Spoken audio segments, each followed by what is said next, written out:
নারী জিএস প্রার্থীর চমক দিয়ে জাহাঙ্গীরনগর বিশ্ববিদ্যালয় কেন্দ্রীয় শিক্ষার্থী সংসদ নির্বাচনের প্যানেল ঘোষণা করল জাতীয়তাবাদী ছাত্রদল। বিষয়টি আলোচনায় এসেছে পুরো ক্যাম্পাসে। জাকসুতে নারী পুরুষ সমান অধিকার, নারী নেতৃত্ব গুরুত্বপূর্ণ, অপরিহার্য বলে মনে করছেন বিশ্ববিদ্যালয়ের ছাত্রদলের কর্মীরা। রায়ান বিন আমিনের তথ্য ও ছবিতে প্রতিবেদন। নানা জল্পনা কল্পনার অবসান ঘটিয়ে জাকসু নির্বাচনের 25 সদস্যের প্যানেল ঘোষণা করেছে ছাত্রদল। বৃহস্পতিবার দুপুরে অদম্য 24 স্মৃতিস্তম্ভের সামনে এক সংবাদ সম্মেলনে এ ঘোষণা দেয়া হয়। এতে ভিপি পদে মনোনীত হয়েছেন বিশ্ববিদ্যালয় ছাত্রদলের মীর মোশাররফ হোসেন হলের সভাপতি ও বাংলা বিভাগের 48তম ব্যাচের শিক্ষার্থী মোহাম্মদ শেখ সাদি হাসান। আর জিএস পদে রয়েছেন 13 নম্বর ছাত্রী হলের সভাপতি তানজিলা হোসেন বৈশাখী। আমাদের সহসভাপতি পদে নির্বাচন করবেন ভিপি পদে মোহাম্মদ শেখ সাদি হাসান, জিএস পদে তানজিলা হোসেন বৈশাখী। প্যানেল ঘোষণার পর উচ্ছ্বসিত দলের নেতাকর্মীরা। শিক্ষার্থীদের আশা আকাঙ্ক্ষার প্রতিফলন ঘটিয়ে এই প্যানেলের সবাই জয়লাভ করবে বলে আশা তাদের। আর ছাত্রদলকে অনুসরণ করে সামনের জাকসুতে নারীদের সবাই প্রাধান্য দেবে, এমনটাই মনে করেন তারা। আমি আশা করব আজকে ছাত্রদলের ফুটস্টেপ অনুসরণ করে ভবিষ্যতে জাহাঙ্গীরনগরে যতগুলো জাকসু হবে, যত রাজনৈতিক দল তাদের কার্যক্রম পরিচালনা করবে, সেক্ষেত্রে তারা নারী বলে কাউকে একদম ঊর্ধ্বতন লিডারশিপ থেকে পিছিয়ে রাখবে না। আমরা আশা করি ক্যাম্পাসে ছাত্র বান্ধব যত কাজ আছে, যত ধরনের কাজ আছে, সমস্ত কাজে করে দেব। এদিকে জাকসুর ইতিহাসে প্রথমবার জিএস পদে কোনো নারী মনোনীত হওয়াকে ইতিবাচক হিসেবে দেখছেন শিক্ষার্থীরা। জাকসুর যে আলটিমেট লক্ষ্য শিক্ষার্থীদের জন্য কাজ করা, সেখানে নারীর ইনক্লুসিভ থাকাটা ভীষণভাবে গুরুত্বপূর্ণ। আমরা সকলে আশাবাদী যে আপু আসলে অনেক আগে থেকেই আমাদের সাথে আছেন এবং অনেক ভালো কাজের সাথে আছেন। প্যানেল ঘোষণা শেষে অদম্য 24 স্মৃতিস্তম্ভে শ্রদ্ধা জানান ছাত্রদলের নেতাকর্মীরা। এরপর জুলাই আন্দোলনে শহীদ আলিফের কবরেও শ্রদ্ধা জানান তারা। হাসিবা আলী বর্ণা, 71। দর্শক, জাহাঙ্গীরনগর বিশ্ববিদ্যালয়ের কেন্দ্রীয় ছাত্র সংসদ জাকসুর আরও খবর জানাতে আমাদের সাথে যুক্ত হচ্ছে সহকর্মী রায়ান বিন আমিন।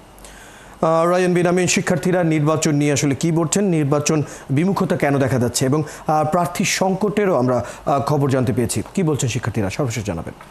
রয়্যাল আজকে দুপুরে জাহাঙ্গীরনগর বিশ্ববিদ্যালয় ছাত্রদল কিন্তু তাদের প্যানেল ঘোষণা করেছে, 25 সদস্যের প্যানেল। এই প্যানেলে প্রথমবারের মতো এই জিএস পদে একজন নারীকে তারা রেখেছে। এটা অনেকটা একটা চমক বলা যায় বা ব্যতিক্রম বলা যায়। এর বাইরে যে 25 সদস্য আছে, এই সদস্যের মধ্যে বেশ কয়েকজন নারী প্রার্থী আছে।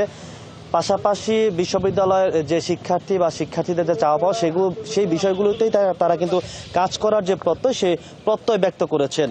বিষয়টিকে সাধুবাদ জানিয়েছেন বিশ্ববিদ্যালয়ের শিক্ষার্থী যারা আছেন তারা। ছাত্রদলের প্যানেলটিকে এর আগে ছাত্র শিবির এবং বাকশাস প্যানেল ঘোষণা করেছিল, তবে এখনো পর্যন্ত বামপন্থী ছাত্র সংগঠনগুলো তাদের প্যানেল ঘোষণা করতে পারেনি। সেখানেও তাদের একটু কোন্দল দেখা গেছে, যার কারণে তারা সময় নিচ্ছেন। সেখানেও 2 থেকে 3টি প্যানেল ঘোষণা করা হতে পারে বলে যেটা আমরা জানতে পেরেছি। আমি এখানে একটু কথা বলতে চাই একজন জিএস প্রার্থী নারী, যিনি বিশ্ববিদ্যালয়ের পরিবেশ নিয়ে কাজ করেন, দেশের পরিবেশ নিয়ে কাজ করেন। তিনি জিএস পদে দাঁড়িয়েছেন। তো আপনি আসলে যদি নির্বাচিত হতে পারেন, সেক্ষেত্রে কোন বিষয়গুলোতে গুরুত্ব দিবেন, এই বিষয় যদি আমাদের একটু বলেন। একজন অ্যাক্টিভিস্ট হিসেবে আমার কাছে সবসময়ই মনে হয়েছে যে ক্যাম্পাসে শিক্ষার্থী এবং প্রকৃতিরা বারবার বিভিন্ন সিন্ডিকেটের দাবার গুটি হিসেবে পরস্পর মুখোমুখি হয়ে গিয়েছেন, কিন্তু সত্যিকার অর্থে এই সংকটগুলো সমাধানের জন্য, শিক্ষার উন্নয়ন এবং প্রকৃতি রক্ষা দুটো একসাথে করার জন্য, ক্যাম্পাসের সমস্ত স্টেক হোল্ডারের রাইট একসাথে ধরে রাখার জন্য দরকার পলিসি মেকিংয়ে পরিবর্তন। এবং জাকসু যদি সফল হয়, তাহলে পলিসি মেকিংয়ে সত্যিকারের পরিবর্তন আনা সম্ভব। আর এই পরিবর্তনের জন্য আসলে দরকার লেজুর ভিত্তিক রাজনীতি চর্চা থেকে বেরিয়ে আসা। তো সেই জায়গা থেকে আমার কাছে মনে হয়েছে যে নৈতিকতার প্রসঙ্গে আমার স্বতন্ত্রভাবে দাঁড়ানোটাই সব দিক থেকে যুক্তিযুক্ত, এবং এ কারণেই স্বতন্ত্র পদ প্রার্থী হয়েছি। রয়্যাল শুনছিলেন যে তিনি যেহেতু একজন পরিবেশ কর্মী, বিশ্ববিদ্যালয়ের শিক্ষার্থীদের দাবিগুলো আদায়ের পাশাপাশি বা শিক্ষার্থীদের পাশে থাকার পাশাপাশি বিশ্ববিদ্যালয়ের যে পরিবেশ, পাশাপাশি দেশের যে পরিবেশ, সেই বিষয়গুলো নিয়ে তিনি বেশ ভালোভাবে কাজ করার প্রত্যয় ব্যক্ত করেছেন এবং তিনি কাজ করতে পারবেন এই বিষয়গুলোতে।